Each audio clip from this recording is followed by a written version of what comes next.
And gonna burn my mustache off. okay. We hot. Hello, welcome to the Sports Fiends. I am not your host. I'm your co-host, Ryan, and with me, as always, is Mike. Are we live? Yeah, we're live. Oh man! All right.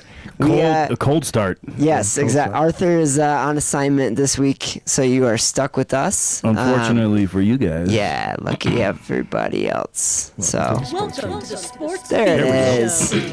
The show There's where our just like music. you It might be better can't get for enough us that sports. Arthur's not here though, because he beats us when the camera's shut off. Yeah, this is I have to leave the room. this is the only week we can talk safely Yep. about things like Jalen Waddle Yeah, exactly. Yeah, Jalen Waddle and Valanciunas minutes. and pizza Pizza. Yeah, yeah. MMA. and Tarantino movies. Oh yeah, we might just go all in on the Tarantino. Yep. Go rogue. And we don't even have to get beat for it. It's great. Yeah, it's beautiful. I don't have to leave the room. No. Vinny, go to the corner. Okay, hold on. Let me go check that. How many times have I told you I envy vision? Yeah. So how we going, guys? You're watching the Sports Fiends. You're tuned in. We're always brought by INV Vision. They will help you out with any of your eyeglasses and contact needs. They are located in Aurora, Colorado at 700 South Buckley Road, Unit K. You can reach them at 720-762-4290 or at invvision.com. So when you go and visit INV Vision and they get your eyes all fixed up, make sure you tell them that the Sports Fiends sent you. INV Vision, we see you. Go see him. Or don't. Yeah. You might not see him at the beginning of the appointment, but you will at the end. Yep. They'll get you seeing. So, did you see that game last night? Oh my gosh, did I ever? That was quite the barn burner, I guess. I don't know. It was a very strange. It is a really weird season a really weird series because it started out with a real barn burner, not 9-6, just like slugfest. Just crazy games. And then game 2 was kind of like Avalanche kind of took the belt to them a little bit, and then game 3 was a very strange game where Minnesota kind of turned the tables on them, and then last night. Halfway through the second period, and the Avs are down 3-0. And at that point, I didn't know what to think. I'm like pretty sure that we're going back to Minnesota. And then they kind of put a masterclass together. Yeah, that was like the type of game that really, obviously, I think regular season hockey, doesn't get the best ratings relative to other professional sports leagues for a reason. And, playoff hockey really seems to close the gap for a reason as well. I mean, I don't know how you can watch a game like that and not get chills, even if, outside of being a Minnesota fan, even if you don't have a rooting interest, it's just so much fun watching a game like that play out. And, obviously, games like that, goalie can be standing on his head for 2.5 periods, and you think that regardless of how much we're going to outshoot these guys, we're not winning this game. And then, you get those kinds of redirects and just, kind of sniper shot goals like that there's nothing they can do about. And, that those are, obviously, especially depending on how long this Avalanche playoff run goes, those are the type of games that are probably going to stick with you for a long time, for sure. That was a lot of fun. Yeah, that's like probably a top 10. I mean, since the Avs came to Colorado, when I was a wee young lad, and my dad had got season tickets, and so I'd go to like every third home game because he'd take me and my brothers. And so I've kind of been, there's a gap in the middle where I wasn't paying as much attention, but the last few years, maybe since they won the Stanley Cup again, I've been getting back into it. And, sure. It's definitely top 10 in my memory, and this one's gonna be embedded for sure. I mean, it was even after the Parker Kelly goal in the halfway through the second period. I was still thinking man, this is just not. It's a big hole. Yeah, and people were questioning Bednar for switching Blackwood to put him, on the net in Game 4. Yeah, but it worked out, But then he was kind of coughing up a lot of rebounds, and it was leading to a lot of goals, and right. And on the inverse, Wild's goalie was he was definitely kind of doing his job. But then, I think after the second period, they had just like a handful of shots on goal for Minnesota, and that's not the way to do this. But I think And there's always that Nathan McKinnon that if he's out on the ice, there's a chance that like you just feel it's going to happen. Can score from anywhere. Plus, yeah. I had him on the sports book for a anytime goal, so I was like, it's got to happen. You know what I mean? That was a huge bet you put down. I was really happy for you. Yeah. I'm doubled my money on that. One's really going to pay the mortgage. Yep. That $5 turned it into $9.18. Gosh, drinks are on you, huh? Yep. Jeez. Yep.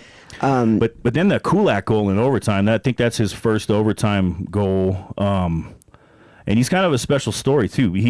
This is his third team this season. Oh, really? I didn't know that. And he's the only player in the NHL that played 83 games this year. Wow. Due to the trades, he ended up getting an extra game in there. That kind of rare thing. Yeah. That's cool, man. Yeah. Good for him. Yeah. Off the Marty Nachos pass, that was just absolutely it's beautiful. Pulchritudinous. Yeah, I think the instinct is always just to throw it on net when you got a breakaway like that. But it never seemed like he had the right angle on the initial approach. I think maybe something in Nature's body language had the goalie kind of bid on that, and instead of taking that shot, he hit that pass.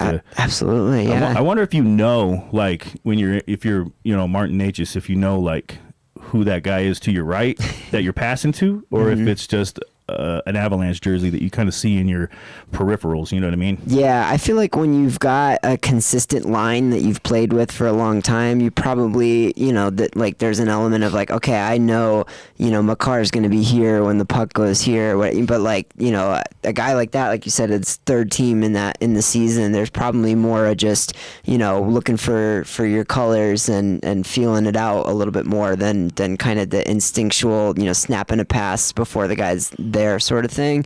But yeah, completely fooled the goalie. Like you said, he's like completely out of position. You can't ask for, an easier opportunity, especially in that circumstance. And, that was good to see. I feel like a lot of the goals that the Avs gave up in that series were, just these quick response goals, within a couple minutes after the Avs scored, they would, the Wild would get one back, right? And, so to see them, not only get the positive momentum of, the end of regulation, but not come out flat at the start of overtime like that, and convert on that chance was awesome. But I feel like maybe like the Avs kind of wore them out. We always talk about that with any Colorado sports, is the altitude and all that kind of stuff. Sure. Especially scoring their second and third goal like in the last less than 4 minutes of the game. Yeah, that really awesome. Really stole some momentum, and I think man, they were probably just just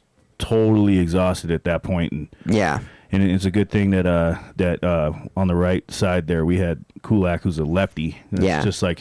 Just gave him that. Well, especially when you're just defending for, such a long stretch of time like that. I mean, I don't know exactly how long each of those changes were, but that, like you said, altitude or not, that's got to be exhausting, let alone when you throw that factor in, too. Well, someone was saying on I listened to something today where someone was saying that there's a way to herd the opposing team into a spot where they can't maybe even get their change when they're supposed to, and so then they're on the ice for an extra 2 minutes, and that sort of like compounds over time. You know what I mean? Well, when you're able to keep it in the zone for extended periods like that, and obviously towards the end of regulation when they pulled Wedgie out of there and had the 6-on-5, you hope to have control of the puck in that situation, because obviously it's game over if you can't. But and then they, obviously if all they're doing is just trying to clear it, and they ice the puck, then, they can't make a change at that point either, right? And so that's how you can kind of maintain it in that situation. But I do want to kind of just quickly discuss the goalie situation that you brought up, because I do think it's really interesting.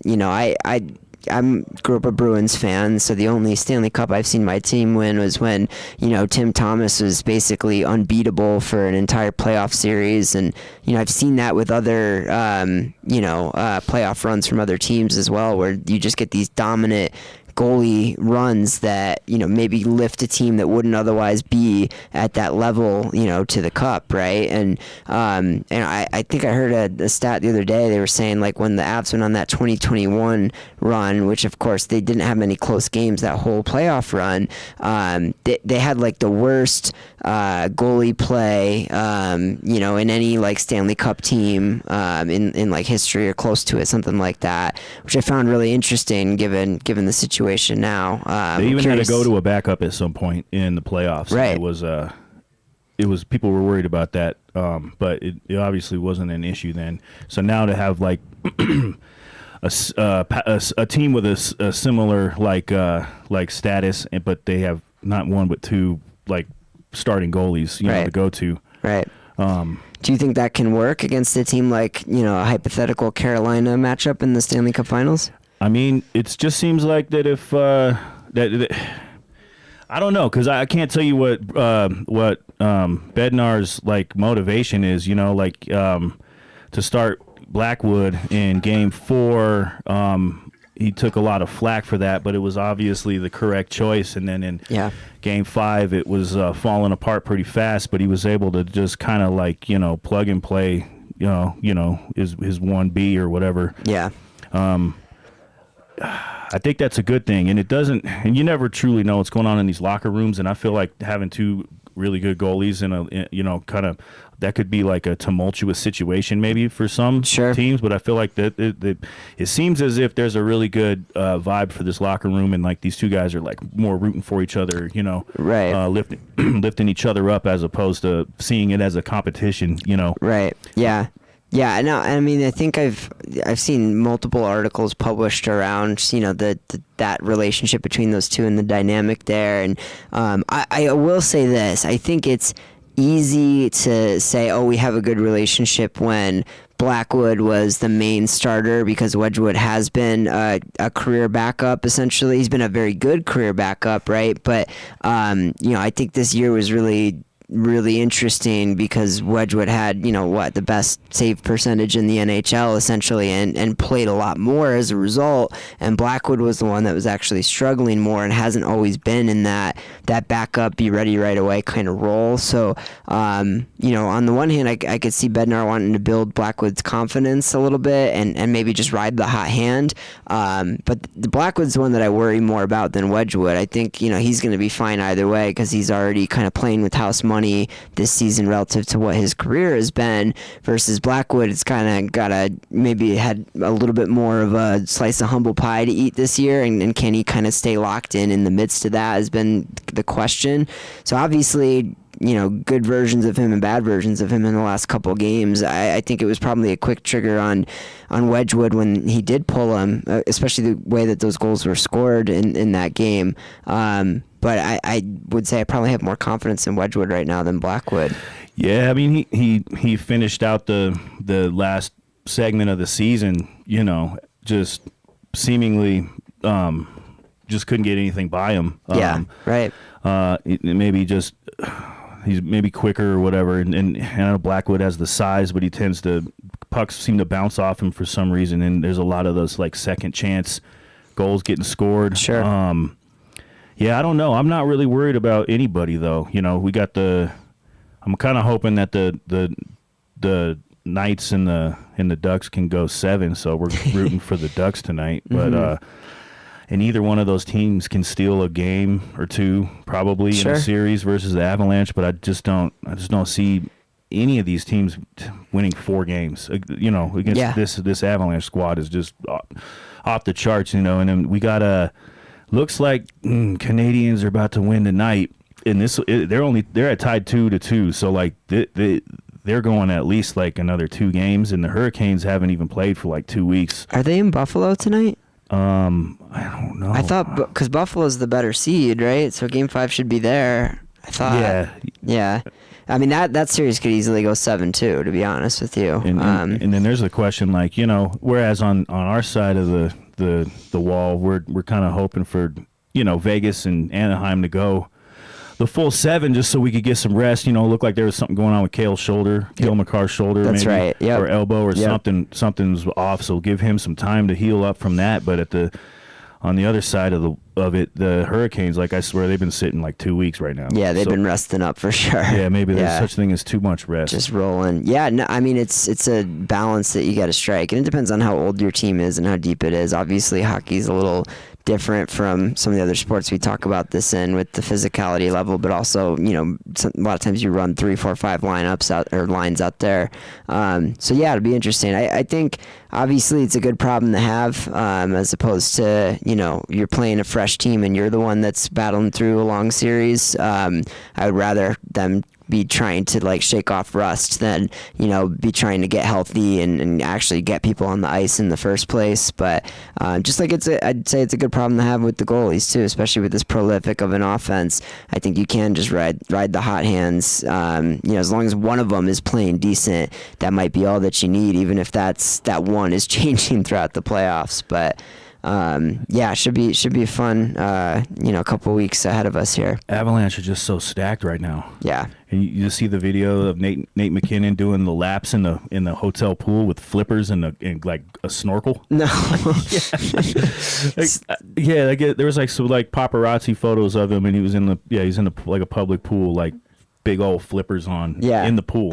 Nice. I guess there's some kind of science behind it, like the pressure of the pool relieves like lactic acid, and it can disorients you, and it sets your like sixth sense or something like that. You know what I mean? Like I don't know. I didn't crunch the numbers on it, but that's kind of what they were saying. You went over my head with the science there, but I'll take your word on it for sure. Yeah, he was getting some flack for it because he looks stupid, but he said that the whole team does it, and they just happen to catch pictures of him. So of course, but Nate McKinnon's a beast, man. He was also kind of getting made fun of on the internet. I saw because in the Olympics he missed that wide open shot from like 10 feet on an open net. Sure. But then last night he gets the game tying goal like in a slot like this, like a VCR slot. Oh yeah. It was nasty. Yeah. Well, I mean, again, they take how many shots in a season, and it's easy to put the microscope on, 2 particular ones, but that's like anything, right? How many golfers like have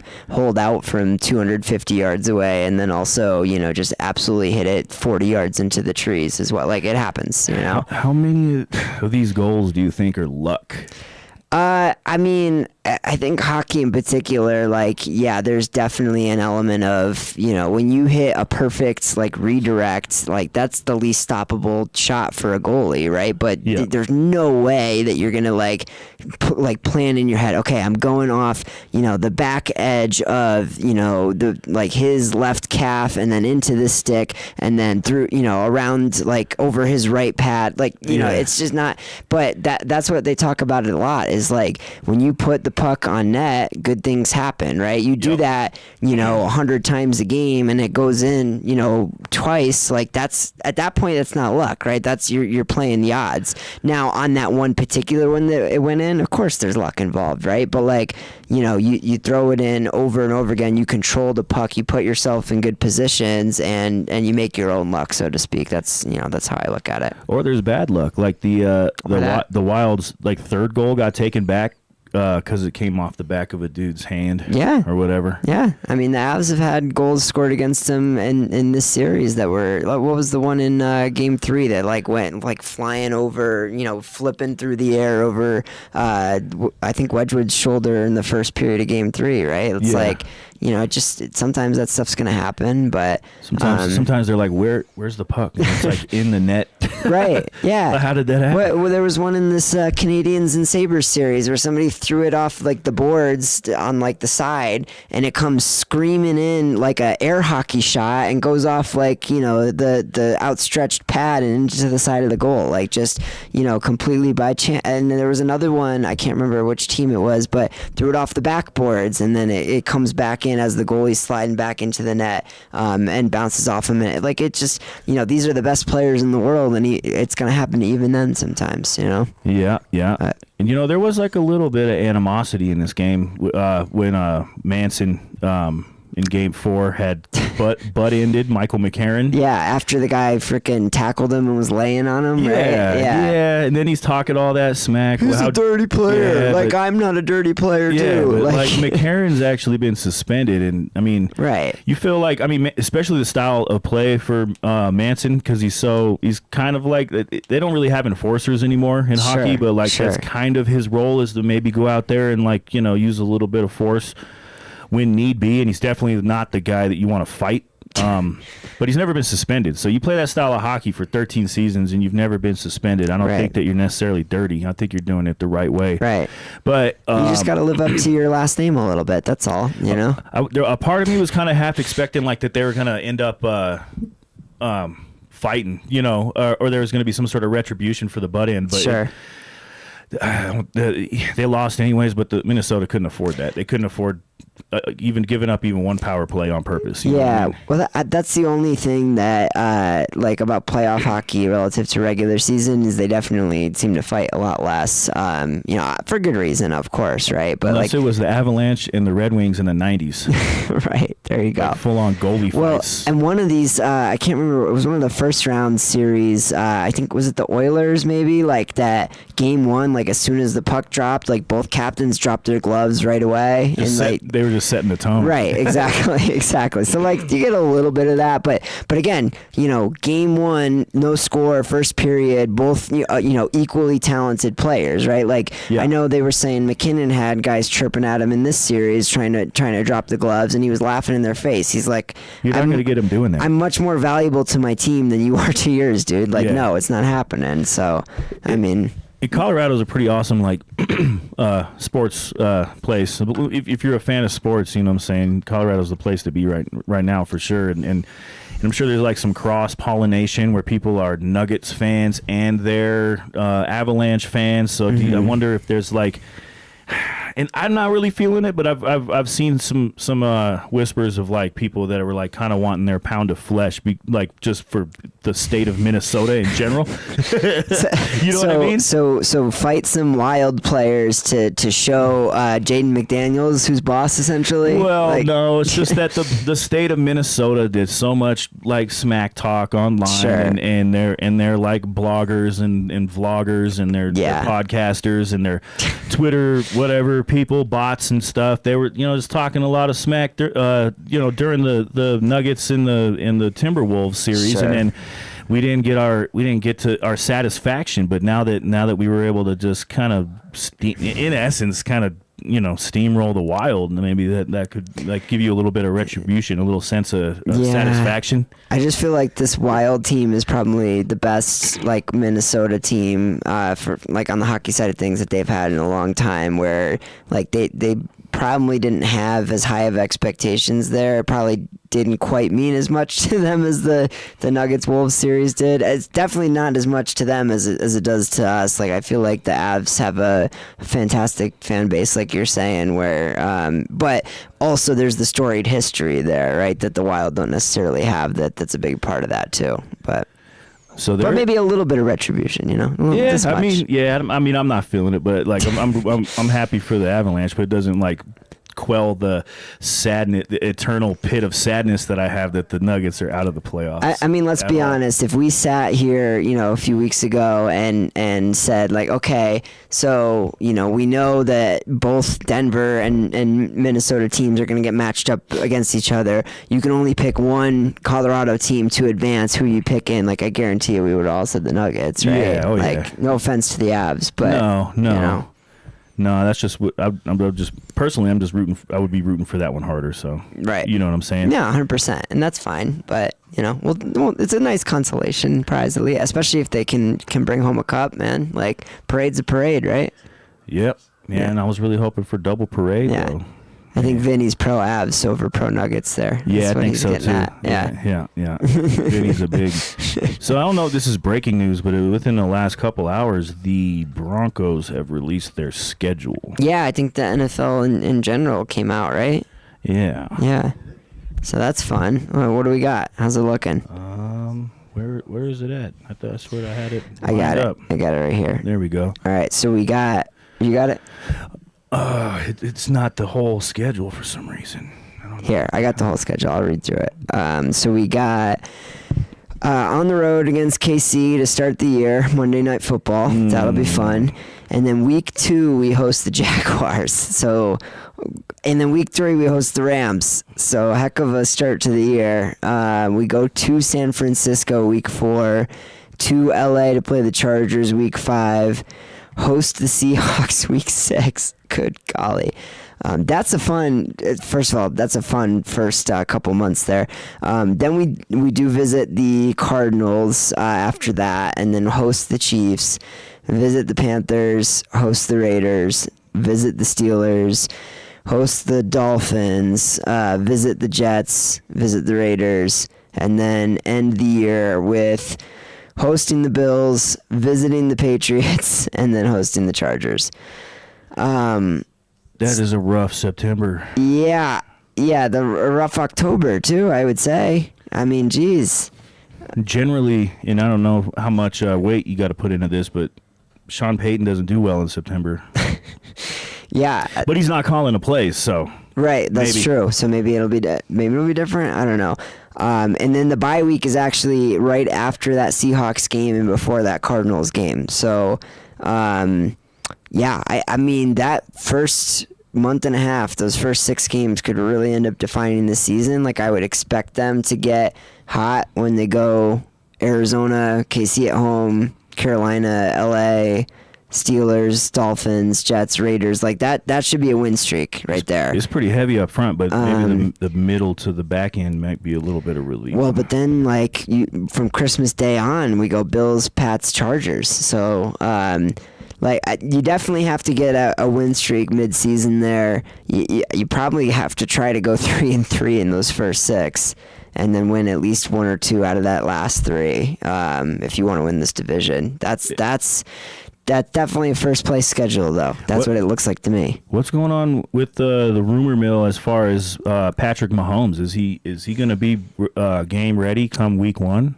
That's what last I heard was he's starting week 1. Obviously, like the question will be what version of him is it? That is absolutely insane. I know, it's nuts, right? Like 15, 20 years ago, like a ACL was the end of your career. Unheard of. And he blew out the whole knee. It was ACL, MCL. Yeah. That's insane. Yeah, 100%. How is he already back other than it's just Patrick Mahomes? That guy, did he go to Germany with Luka? Yeah, I don't know. I'm reading this article here. He's on track to participate in the very first OTAs. Jeez, man. Yeah, I mean, I guess he just, obviously he's a very competitive guy. I'm sure he went full rehab mode right away and all that. I'm assuming he's not going to be running a lot week 1, but yeah, his arm still works, so I'm sure he wants to be out there. It's probably, which leg was it? Is it his left leg? I'm not sure. Okay. I'd have to imagine it's not. It's got to be his left leg, right? Because if he's pushing off on his right leg, that's probably going to make it a quicker turnaround. Yeah. You would think. Man, so we got basically a recently signed, a reconstructed knee versus the brittle, milky white baby deer ankles of Bo Nix week 1. Yeah, it was his left knee. So okay. his push off leg is healthy, right? So that makes sense. Yeah, that does help. He's gonna be out there in a big old air cast. It's definitely gonna be wrapped. I'm imagining 100%. Yeah. That bums me out because Micah Parsons is supposed to be out for the first month of the year at least, but whatever. And didn't he injured his before Mahomes? Yeah, it was in the December 14th game. Yeah, that's. And then so what's going on with Mahomes was week 16 or 15, right? Maybe, I mean, different doctors or just different positions. I don't know. I mean, I guess like you said, different positions and much bigger dude probably doesn't help too. Yeah, yeah. Man, got a lot more to carry around there. People are gonna be trying to wrap up Mahomes, dude. Yeah. Oh my goodness. Yeah. They're gonna. Nick Bonito's gonna be wrap and roll. Yeah. Hit him with the alligator. I'm not rooting for someone to get injured, by the way. Before Arthur never. goes, you guys gave me a hard time about. I would never root for that. But Tucker's not even here. Yeah, I know. catching Well, strays. you knew he had to Well, catch not at strays. That was aimed and fired he directly had at to him. catch at least one while he's not Yeah, here to Damn, I defend got to himself. leave the room. Denny, turn around. Yeah, cover your ears. No, I don't know, man. And it sucks because we're doing a podcast. So we got to do that podcast thing where we're like basing these, our idea of what this season's going to look like based off of past data that could be completely different. You know what I mean? Yeah. There's Some of gonna these be- games could look completely. You never The know. Cardinals might be just ridiculous this year. Jacoby Brissett for MVP. You Yeah, heard it here right. first. Oh man, Here the Raiders are coming back.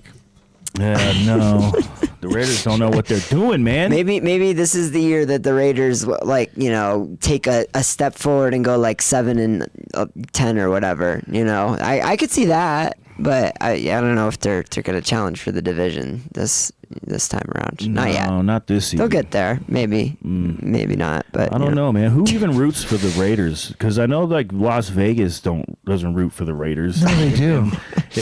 They don't like. No, even I lived there for 12 years. There's a huge Raider base, so when it went to Vegas, There's some- everybody was like, "Yay!" Yeah, there's a lot of Raiders fans in Colorado too. I hate to admit it. We got a couple people we work with, a couple friends of mine that are Raiders fans. That's kind of just the problem with Colorado being like a destination state where people want to go and live and all that. We get a lot of opposing the guy fans rooted at for our Minnesota games. last and All night. these Packers fans and These damn Packers Right. fans and Celtics fans invading our state, taking up tickets for our games. Trying Just to- root for legacy. trying Yeah. to claim Denver teams as their second team and all kinds of fake nonsense yeah, like that. man. What's What? up with all that fake stuff? I don't know, man. I think the Broncos could win week 1. Well, just because I cheer for Seattle?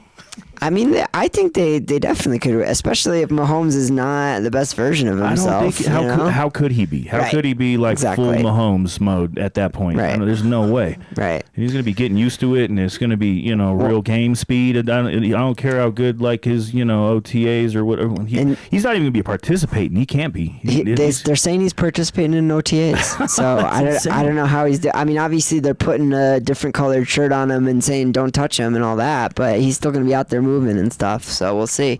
But I don't know if you read comic books, but maybe Mahomes was created in a lab at the Weapon X project. probably, yeah, no kidding, right? Yeah.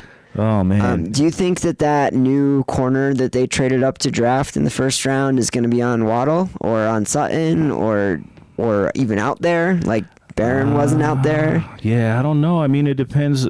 Whatever. If he looks the part while they're prepping for the season, did they put a rookie on Waddle? What a nice thing for us to be talking about, right? Like Yeah. this whole rise has been okay. Well, we know this person's going on Sutton, and who else is going to be able to make plays, right? Now the question Yeah. is do they have two guys that can defend Sutton and Waddle? That's awesome for us to even be talking about. Maybe it just depends on in what situations is he better at defending. Because Right. Waddle and Sutton are gonna speed be- guys or 50-50 ball guys, right? Yeah, 100%. Yeah. Yeah.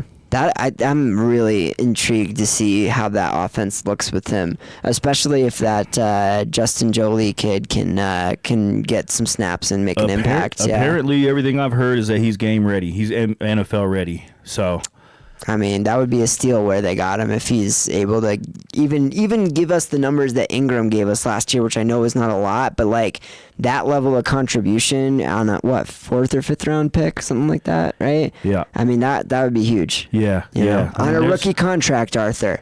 There's some decisions to be made in that room, though. I think there's 7 tight ends. And none of them are good. Or at least, one of them is a basketball player.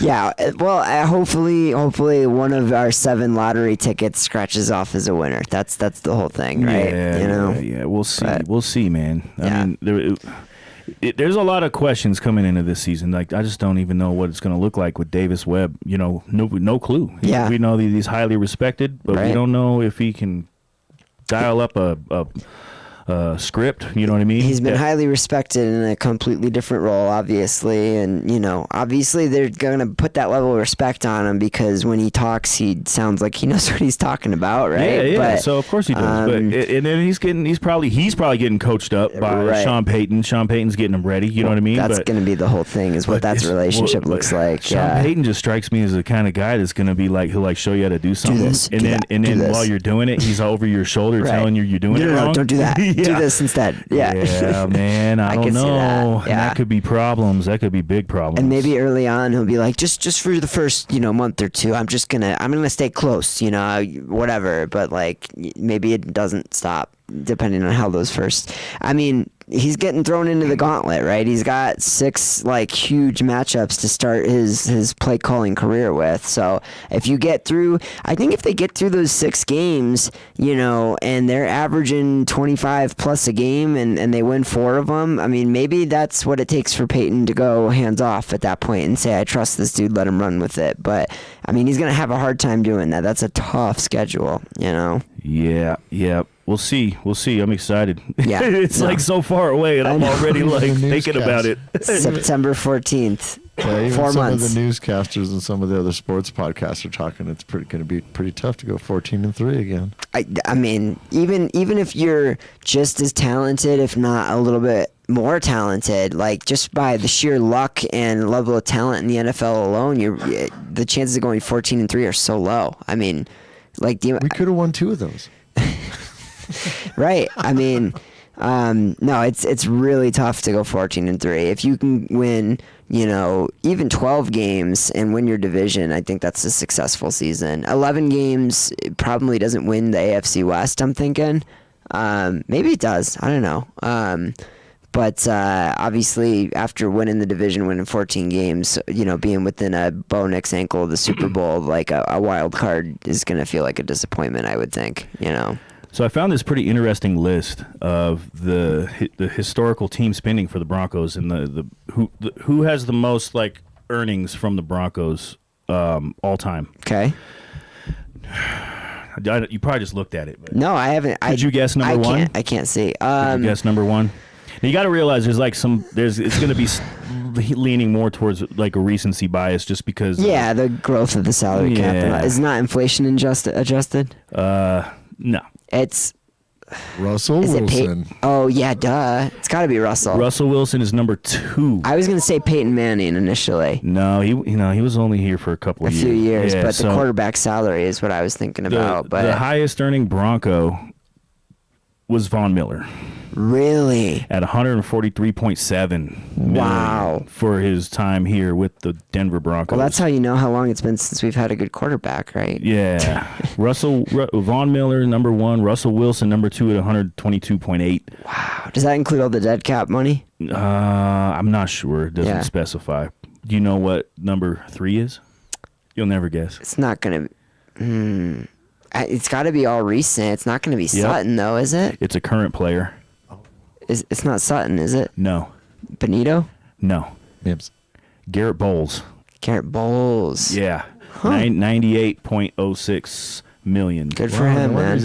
I guess that offensive line is probably like all in the top 15, I would think. He's probably a number 1 community member too. Yeah. Garrett Bowles is an awesome guy. He's a big old caveman, but he's really cool.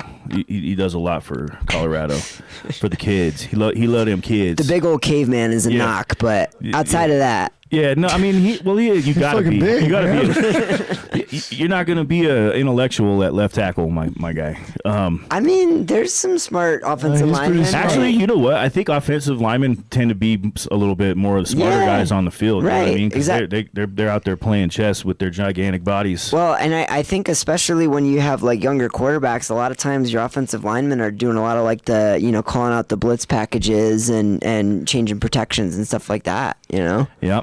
So here's the thing, though. So number 4 kind of took me by surprise because it's actually not a very recent player, and that would be Champ Bailey. Oh, interesting. At 96 million, little over 96 million as a Bronco. Wouldn't have guessed that. Yeah. And then it gets rounded off. 77.7 million is Cortland Sutton. Peyton Manning, 77 even. Okay, at least my guesses were in the top 10. Demarius Thomas, 65.3. Justin Simmons is 62.2. Yeah, okay. And then we got Zach Allen, Pat Surtain, Mike McGlinchey. Pat Surtain's probably going to climb up the list here soon, right? Yeah, he's going to be asking for a little bit of a pay bump here soon. When is his contract up? I'm not sure what his contract is up. Didn't he just get? I thought they extended him. They extended recently, him like right? 2 seasons ago, and he was the highest paid corner for like 5 seconds. Right. Which was probably, I mean, good for them that they extended him right before the DPOY. Like, that worked in their favor. Yeah, $77.5 million on this contract, so he'll climb up that list a little bit for sure. It's so crazy, like the difference, the gap from sport to sport in like how much these guys make. Because I know that like in hockey, Kaprizov just like reset the market when they paid him $17 million a year. Right. You know what I mean? Before that, like 7 to 10 was a huge contract. And then we're looking at the highest paid Bronco of all time is Von Miller, and he made $143.7 million. But then like I was looking, Tim Hardaway Jr. has like $160 million career earnings right now. Right. Yeah. That's insane. Yeah, 100%.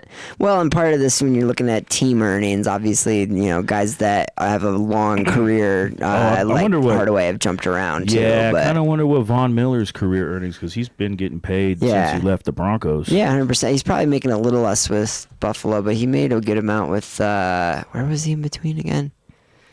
I can't keep track. Rams? That sounds right. Buffalo, Commanders. Got you. So what's he at, like 200? 198.8. Oh, look at that. Very close. Not bad, huh? See, he got his own thing. He's not sponsored by INV Vision. Yeah, He's see? stuck in town. It'd be okay. We should be sponsored by Von Miller. Yeah, there you go. There you go. Give us a little drop out of the bucket, Von. No, actually, Von Miller is a competition to INV Vision, because he's got his whole like. Yeah, he's got his own eye thing. Oh, his I eyewear. see. I see. And like it's like give a it to all the schools. Yeah, it's like a charitable sort of. of deal where he helps kids that need glasses get glasses. It's still here too. Well, that's Yeah, nice that's of pretty- him, I guess. Von Yeah. Miller. Yeah, Give us a I've been shout, seeing bro. he made some kind of post on Twitter like this last week where he was wearing a Broncos jersey and playing Phil Collins in the air tonight, as if he was trying to hint at something, but he's really just kind of like begging to come back to the Broncos, Oh my and it's gosh. starting to look a little bit thirsty. A little desperate. Yeah. Oh, no. Oh, I thought you said Brit, like Britney Spears-ish. I feel like they'd take him back, right? On a minimum. Yeah, but he's not gonna take a vet minimum. There's no way. Well, he's not At least des- not right now. He'll give it some time, and he's gonna want to retire a Bronco. Yeah, he's What not is- desperate enough then. Yeah. Kelsey? Yeah. Yeah. So, Ju- so the question will be, does he want to retire after one season in Denver, or like a 10-day contract or whatever, or 1 day, whatever it is, Yeah, I don't know. I don't think that there's much use I for think the Colts only do that. Yeah, that's not- fair. I don't think there's much use for a finely aged edge rusher. Well, I in mean, Von Miller. edge rusher, no, but linebacker, I mean, they need more depth there. Ooh, put him at tight end. There you go. There you go. Put him at running back. Put him in goal line situations, man. Like, let him be the fridge. Yeah, You yeah. know? And then Justin Simmons, who just retired, he went on Kay Adams just like last week and was saying he would still come back if it was for the Broncos. But I already know that for whatever reason, Sean Payton was not having He that. doesn't like Simmons? He got rid of him. Yeah, I as soon guess as he it's came. true. I think it was part of his like culture reset. He got rid of like the big voices in the locker room. He wanted to be the big voice in the locker room, basically. so he got right. rid of Yeah. got rid of Brandon McManus, who's a fantastic kicker, but the problem is that he's like a leader in the locker room, and he's like the We don't like those. he's the Players Association rep. Oh, is he? Yeah, he was. So they're like, well, you got to go. And Justin Simmons. unions here. Justin Simmons was a big voice, in the locker room. He had Yeah. to go. He kept Cortland Sutton. That's fine. I guess the whole idea was, you all have been voices in a losing locker room for, whatever, Yeah. 5+ years now. Like, No. we're changing everything. Yeah, I get that, I guess. He didn't get rid of Garrett Bowles, but Garrett Bowles probably not. Garrett Bowles probably one of those guys that like he's like just talking and talking, and everyone's like, yeah, okay, Garrett, yeah, yeah, sure, dude. Like he's a great guy, but Right. Yeah. Keep doing your charity stuff. We love that. Yeah. And keep pancaking people. We love that too. Yeah, But yeah. You're good. Just let him ramble. He'll run out of energy eventually.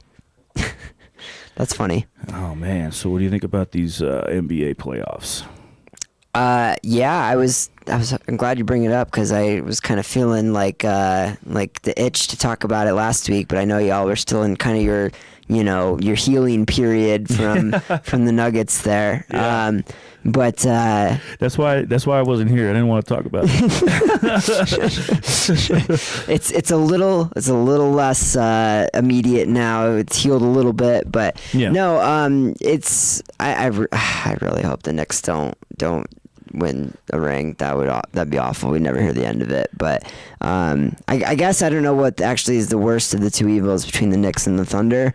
I guess the Spurs are kind of our only hope for a non-Knicks or Thunder championship this year. At this point, I don't really see any of the other teams making a run. I mean, maybe the Pistons, given 3-2 deficit, of course, but after the way they rallied against Orlando, I do think they're the better team in that matchup. It's just a matter of putting it together. I think Cavs going to the Eastern Conference Finals is kind of the ceiling for that roster. So I would look at it and say, like, as good as the Knicks look, like, they haven't really been pushed up to this point, and that's when you would expect them to crumble, is when they get pushed, which they did in the Hawks series, by the way. Every game that was close in that series, they lost, I believe. So, but the Thunder just look... I mean, I know the Spurs match up really well with them, so obviously, them finishing off that Wolves series in 6 would bode well for their chances against the Thunder. But I don't know. It definitely doesn't feel completely wide open. No, I mean, it just the Thunder, man. The only thing I hate worse than the Thunder are the Lakers. So I was like kind of like happy to see them get swept, and But I don't know. I just hate that brand of basketball. I kind of feel like the Spurs, the Spurs could possibly lose this series too. So I don't know. You know what I mean?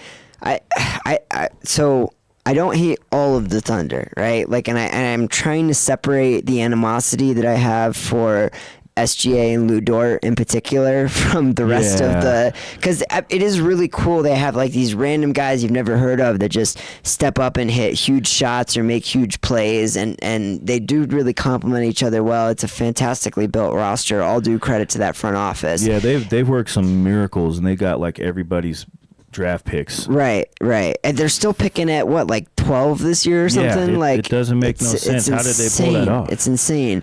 But obviously when they're a heavy favorite in every game they play, like, of course it's easy to hate, guys like Lou Dort that don't actually have basketball talent but just go around, mucking everything up and being the thorn, right? And there's a lot of good teams that have had the thorn, right? Obviously we know, the Draymonds of the world, the Rodmans. Play though. It's been in the league for a long time as a key part of championship teams. Okay, that's fine. Like, Dort is kind of like that horsefly that just no matter how much you swat it or whatever you do, like, he just never freaking goes away. It's like, I gotta keep watching this dude. This sucks.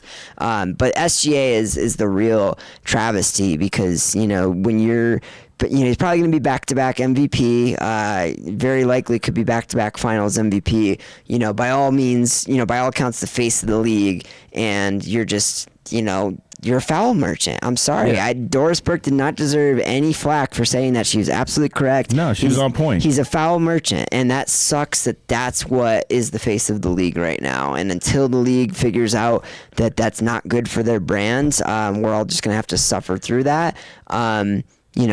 Wemby is kind of overpowered. Like, nobody should have that kind of skill set. But at least that's, a better face of the league than whatever the hell SGA is doing. I got a lot more respect for Wemby than I do for. You got skill set and elbow. that elbow was a thing of beauty. Oh yeah, It was pretty yeah, good. for sure. I mean, what else was he supposed to do? I mean, you're not supposed to throw that elbow, but at the same time, he's getting mauled. Jaden's literally like mauling him at like it's so funny. Like they put that little clip on ESPN of like whatever the Spurs, I think it was Keldon Johnson or something, like with his face wide open. Yeah, like that was great. look at him react to to Wemby's elbow. But it's like if you actually watch the replay, he's got that look on his face way before the elbow. He's reacting to Wemby getting mauled. Yeah, like, but I think Nas Reed had his leg, and, Right. and McDaniels had his arm. Right. Like, and then he got hit in the back of the head. And then you wonder, like, why you catch an elbow. It's Yeah. like, dude, of course you're gonna catch an elbow. Like, and then you want Not even 2 minutes in hockey. right. I feel like they, yeah,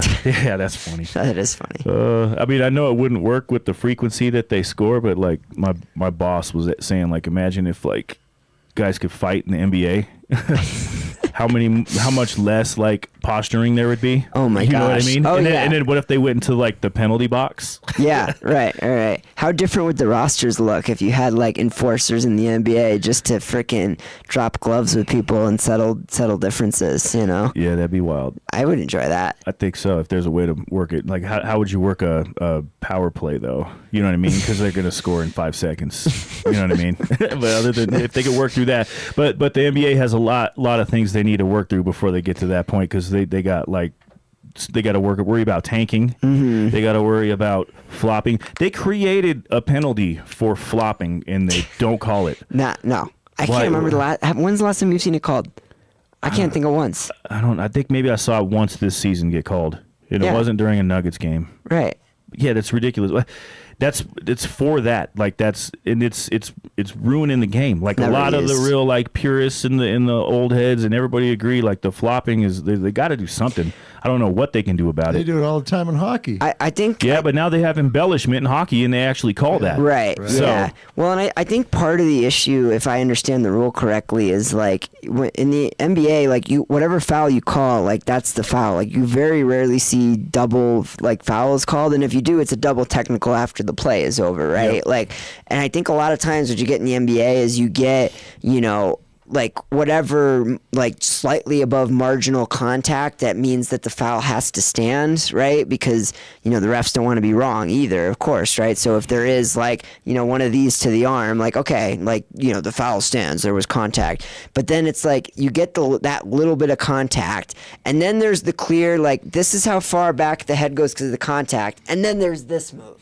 Yeah, it's like it's so obvious, and maybe from the angle we're watching it is different than like what the referee's seeing, from his point of view. It's up to crowd But you participation. got like guys that are at like half court calling fouls at the rim. Yeah, like right.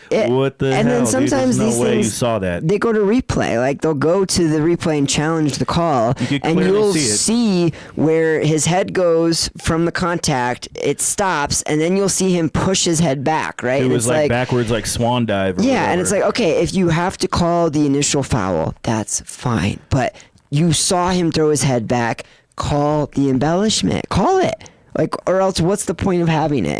And why are you surprised when people keep doing that and people keep crybabying and throwing temper tantrums? And it messes with these guys' legacies, right? Like, it's a real part of the LeBron versus MJ conversation and all these different, like ongoing debates about, the modern game versus the old game, right? Like, and that's one of the things that the quote unquote old heads hold on to is, oh, well, in my day, they never would have done that. Well, they weren't incentivized the same way. Like, they're how like those dudes are winning MVPs and winning titles doing that, so of course they're doing it, And just like the fact that the whistle's different for different teams. right? Yes. Oh my gosh.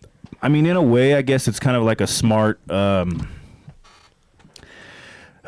So, like for example, the Thunder, they get it on both sides of the court or both ends of the court. You know what I mean? They are mastering the art of the foul bait, and then at the same time, they play defense. They're literally like mauling people, and other teams are catching on too. But like, there's got to be like a happy medium. But I kind of respect the fact that they're like, you know what?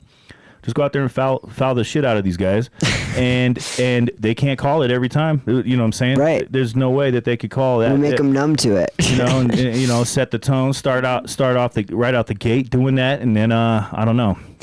And that's my whole thing with not wanting to hate the whole Thunder roster, because you can't blame them for doing whatever they're going to be rewarded for to a certain extent. I think they said they're not getting coached up to do that, but I highly doubt that. There's no way. They're getting coached up to say that they're not getting coached up to do that, you know? Yeah, but I mean, I think, like, obviously, and I think there's a little bit of a perpetuation there too, because when you're not getting called for fouls on defense and you're getting every call on offense because you're just a good team, and so of course it must be a foul if they get a stop or whatever the reasoning is, right? Like, you're going to complain less because everything's going your way. And so I think there's an element of the refs get annoyed with people complaining to them. And so they maybe subconsciously, I'm sure it's not conscious, right? But subconsciously, they're probably more apt to, you know, be a little bit more favorable to the guys that they like that never, you know, complain to them than they are to the guys that are always in their ear whining, right? Like, oh, screw this guy, whatever, right? So if we get OKC in the Knicks in the finals, are we going to be looking at just like record-breaking free throws? I mean, goodness gracious, it's going to be hard to watch, I would imagine. Yeah, for sure. SGA and what's his name? Brunson just at the line the entire series. right, exactly. Another Jalen. There's so many Jalens. Well, and like I would. You know, I like the idea of letting it be a more physical game in the playoffs. And, you know, when we see stats come out like, oh, there's 11% more fouls called in the playoffs than there were in the regular season, there's already too many in the regular season. Like, that's ridiculous to me. I got so mad when I saw that. Like, it's barely watchable sometimes. I swear it is. Yeah, it's a labor of love to enjoy the NBA. And okay, sure, maybe some of it is like, okay, you know, maybe a game that you would let go in the regular season, you're fouling a little bit more down the stretch to try to extend the game in the playoffs, like, but that doesn't make up for 11%. That doesn't. No. You can't tell me that. That's pretty crazy. You know.